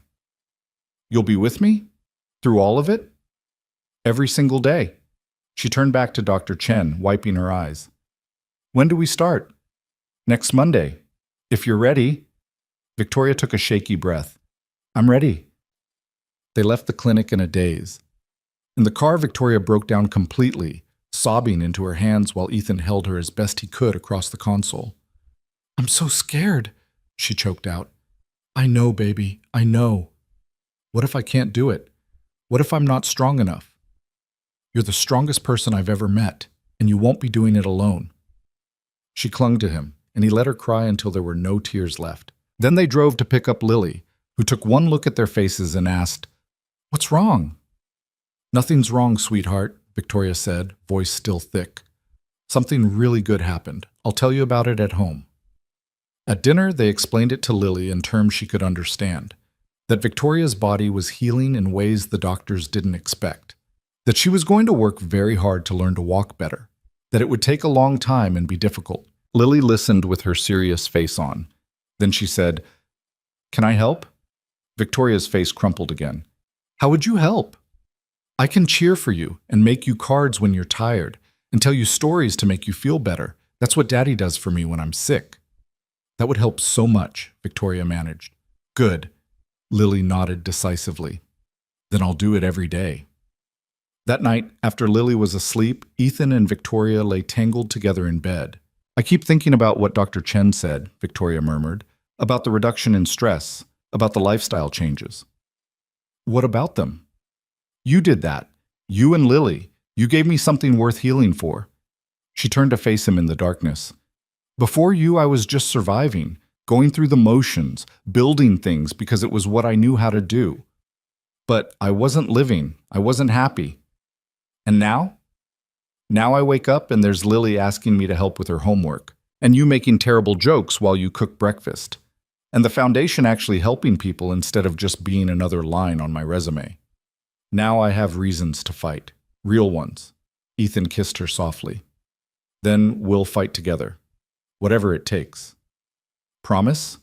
"Promise." Monday came too quickly and not quickly enough. The therapy room was familiar. Victoria had been coming here twice a week for months. But this felt different, more intense, more important. Dr. Chen had brought in additional specialists. The parallel bars were positioned and waiting.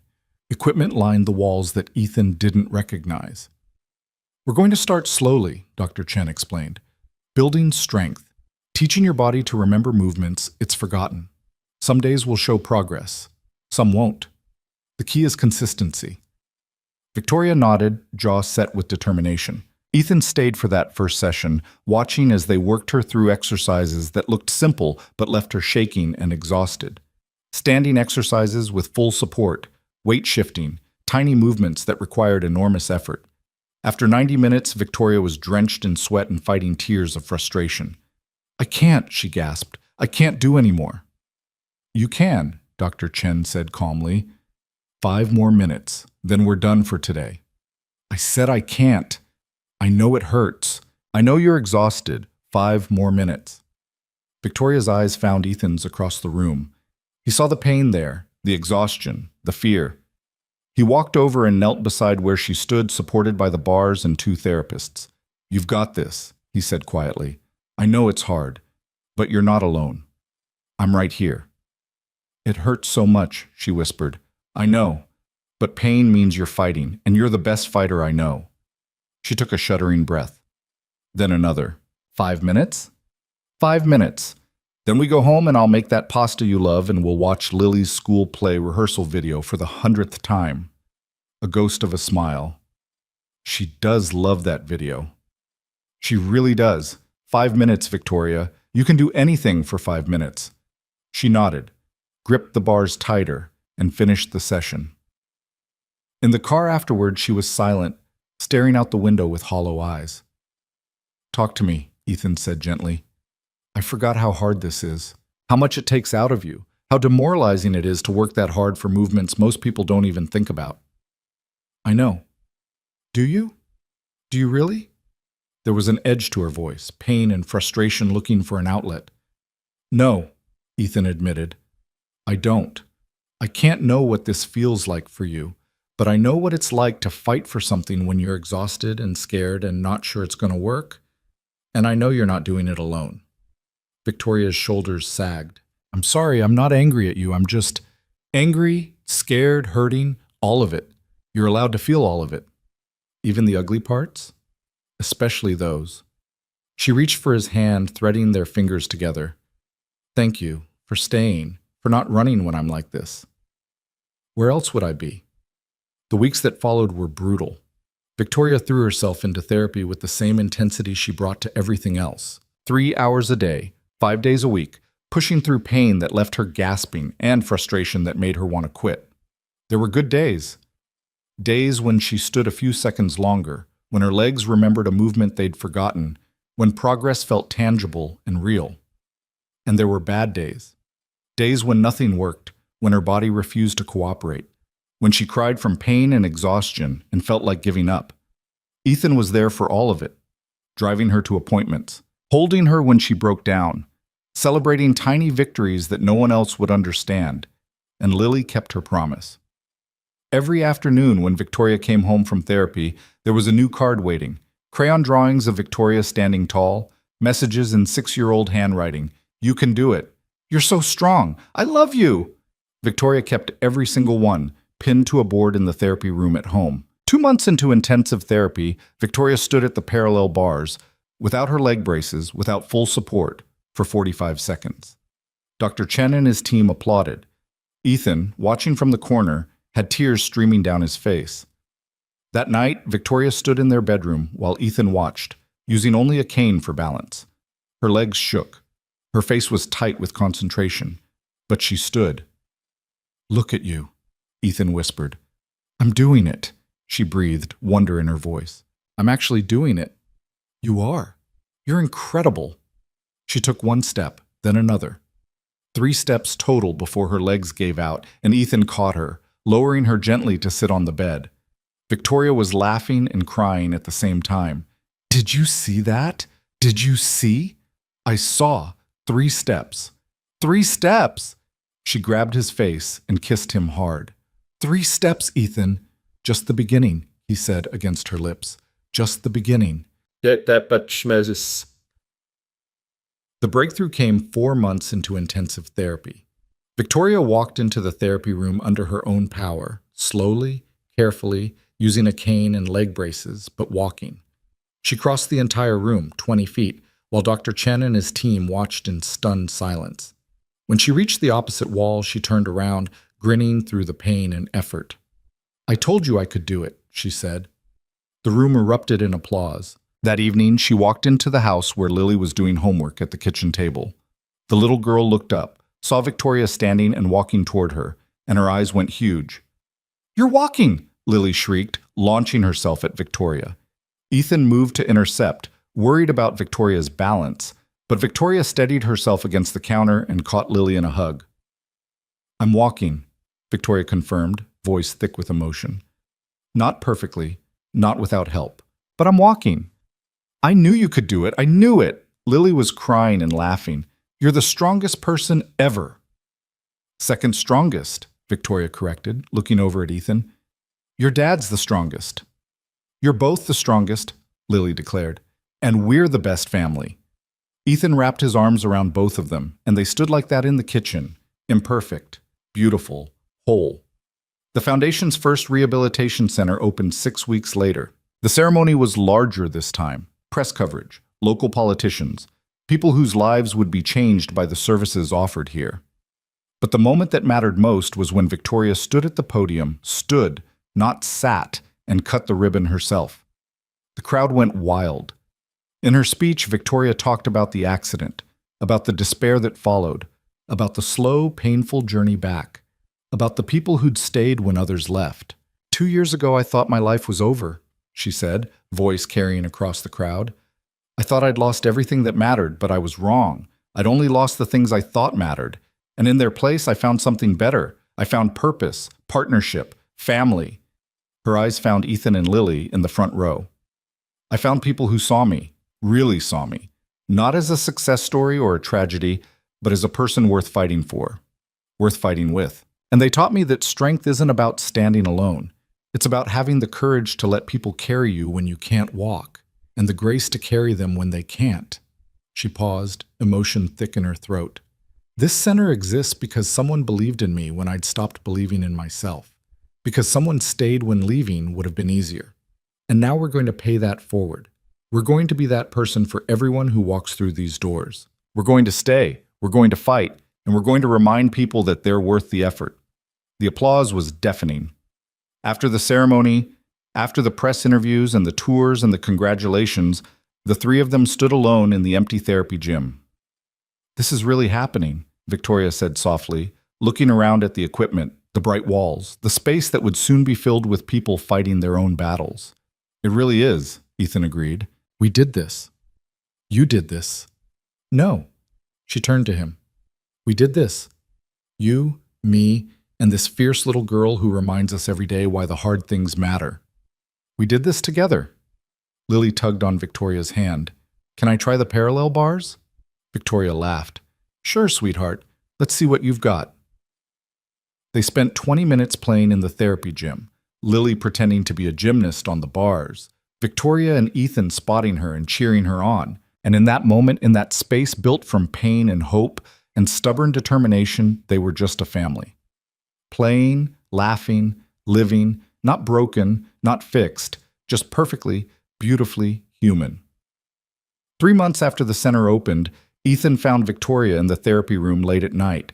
She was standing between the parallel bars, no braces, no support, just her own strength. He paused in the doorway, not wanting to interrupt. "I know you're there," she said without turning around. "How long have you been standing?" 5 minutes, maybe 6. She turned carefully to face him. "I wanted to see if I could." "And can you?" "I'm doing it right now, aren't I?" He crossed the room slowly. "You are. You're doing it."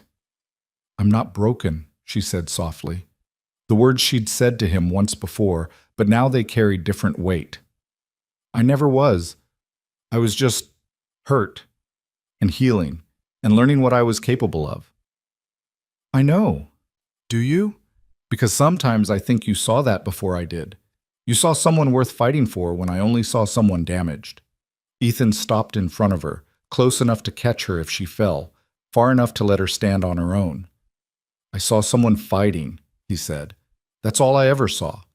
Someone who refused to quit even when quitting would have been easier. Someone who built empires from wheelchairs and loved fiercely even when she was scared. Someone extraordinary." "I love you," Victoria whispered. "I don't say it enough, but I do. I love you for staying, for seeing me, for believing we could have this. I love you too, and I don't need someone who's perfect. I just need someone who stays." She stepped forward, away from the bars, unsupported, and wrapped her arms around his neck. Her legs shook slightly, but they held. "I'm not going anywhere," she promised. "I know."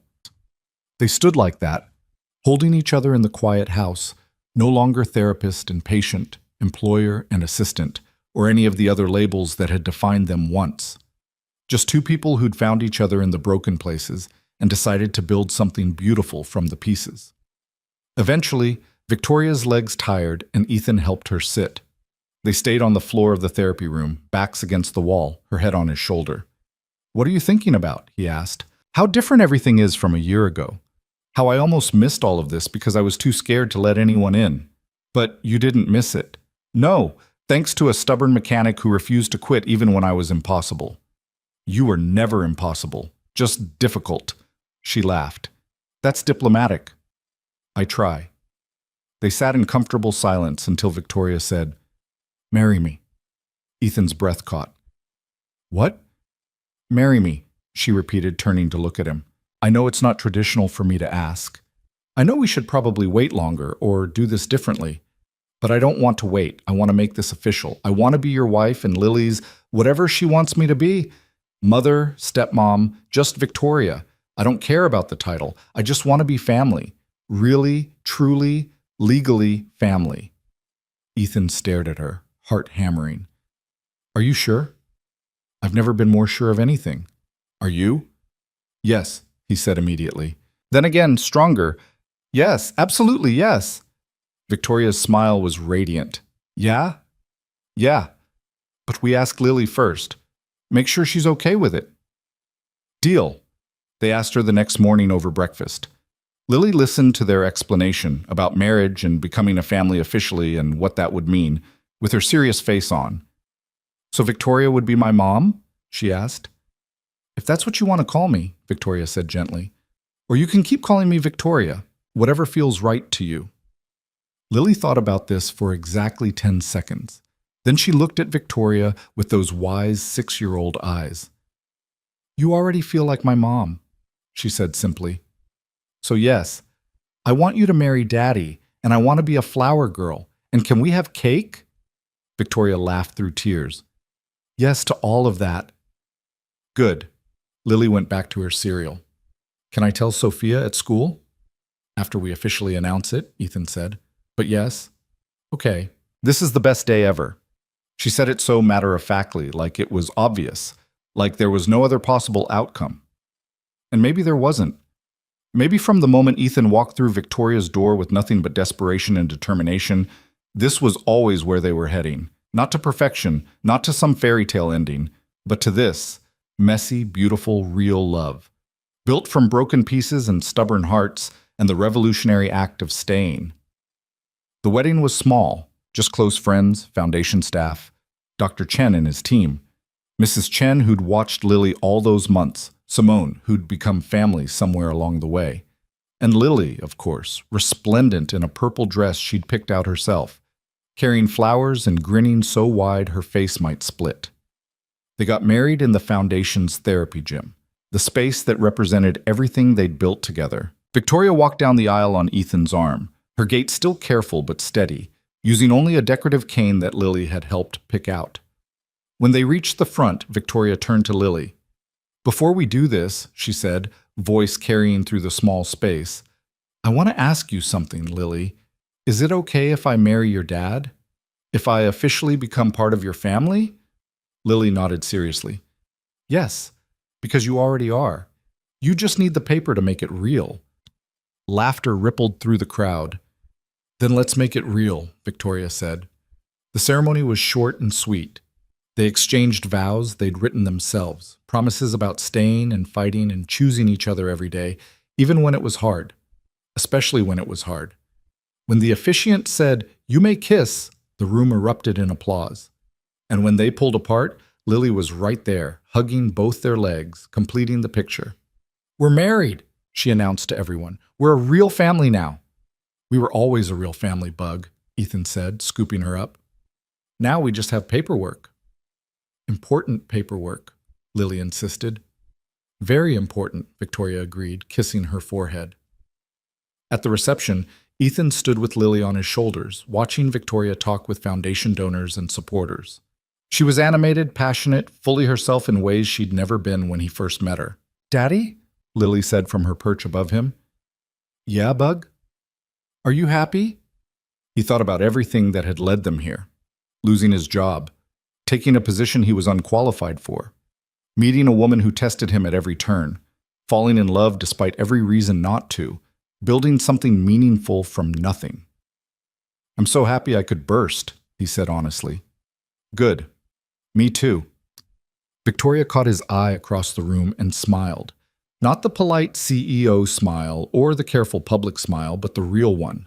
The one she saved for him and Lily. The one that said, home. He smiled back.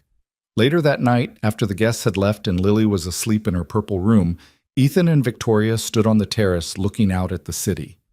Mrs. Cole, Ethan said, testing out the name. Mrs. Langford Cole, Victoria corrected. I'm keeping my name professionally, but I like the sound of that too. Me too. She leaned against him and he wrapped his arms around her. Thank you, she said softly. For what?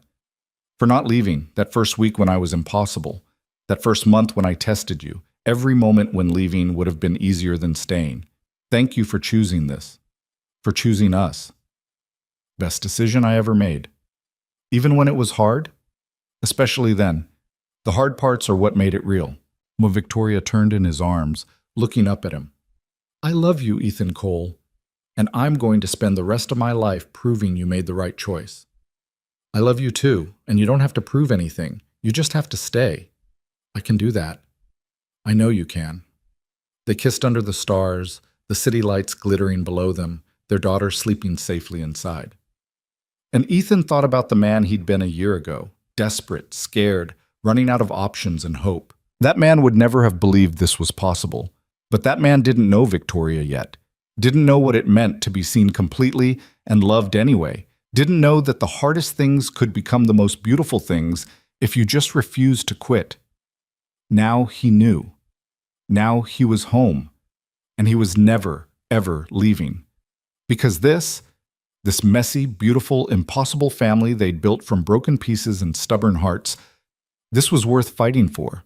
This was worth staying for. This was everything.